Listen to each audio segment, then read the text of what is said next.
আসসালামু আলাইকুম। SSC 24 batch জাগো news 24.com-এ SSC 24 ব্যাচের ফলাফল নিয়ে একটি বিজ্ঞপ্তি প্রকাশ করেছে। সেখানে বলা হয়েছে এইচএসসি সমানে পরীক্ষার ফলাফল প্রকাশ হতে পারে অক্টোবরের মাঝামাঝি। তারা আরও বলছে, চলতি বছরে এসএসসি সমান পরীক্ষা অনুষ্ঠিত হয়েছে, আবার কিছু পরীক্ষা বাতিল করা হয়েছে। অনুষ্ঠিত পরীক্ষাগুলো উত্তরপত্র খাতা মূল্যায়ন করে ফল তৈরি করা হবে, আর বাতিল হওয়া পরীক্ষাগুলোর ফল তৈরি করা হবে শিক্ষার্থীদের এসএসসি অর্থাৎ এসএসসিতে 25% এবং এসএসসিতে 75% এবং সিএসসিতে 25% নিয়ে সমান পরীক্ষার ফলাফলের উপর ভিত্তি করে।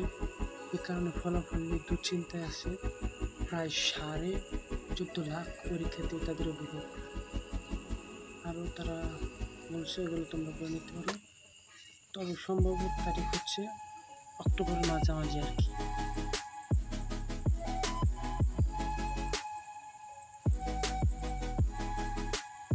নিচে আরও লেখা আছে, তোমরা চাইলে দেখে নিতে পারো।